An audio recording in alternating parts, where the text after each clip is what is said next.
Go to the Upwork site. I'm using an existing account to show you how it works, but you can also continue without signing in. All the main features will be available, but the interface might differ from what is shown on the screen. Then, from the drop-down menu near the search field, choose Talent.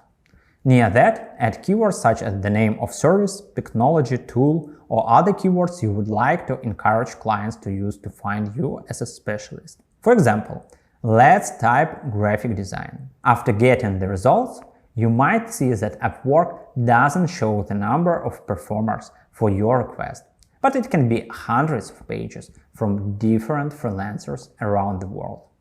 They will significantly vary from each other according to the number of completed projects, profile description, and portfolio. The hourly rate will also differentiate from $5 to $150. At this stage, you might again feel disappointed and think about running away from this platform. I know it looks bad the first time, but don't hurry to leave. What if I say that not all of these specialists are your competitors? Yes, also Upwork shows these performers in the search results with the same keywords. Not everyone will be your competitor. Let me explain.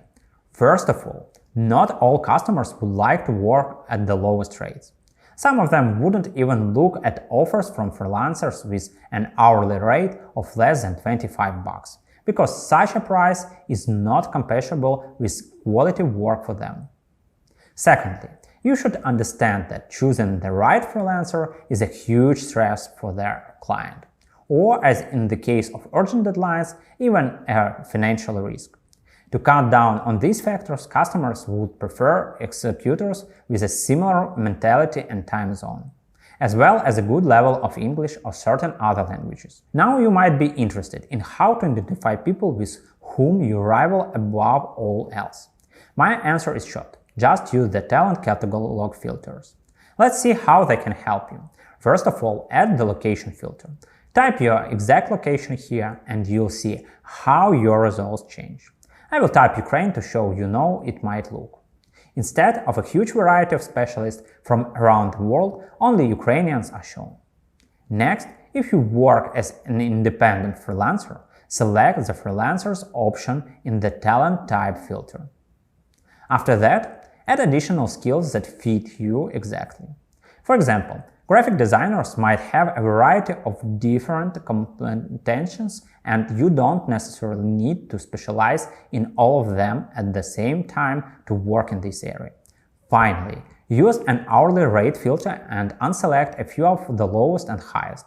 Remember, not to try to rival using the lowest price, as you will only expand the number of competitors or sometimes even cut down on the number of projects to work on. The rest of the filters are not so crucial, but you can check them out if you would like to. After setting up these parameters, check for as many relevant keywords and phrases that describe your services as possible. It will be more efficient to save some information rather than just watch the search results, as it also helps you better understand your competitors and design the profile to be more attractive. I recommend you use a sheet to write down all the details. Under the lecture, I have added a ready-made template to assist you in speeding up this process. Visit the profiles that appear in your search results and pay attention to what the specialist wrote, how the text is structured, whether there are any emojis, what elements are underlined, etc. I also advise you to write in the table such information as the specialization that performers use, their titles, their hourly rates, and their key skills. Don't forget to check on how each portfolio is designed and what additional information is shown, such as education, certificates,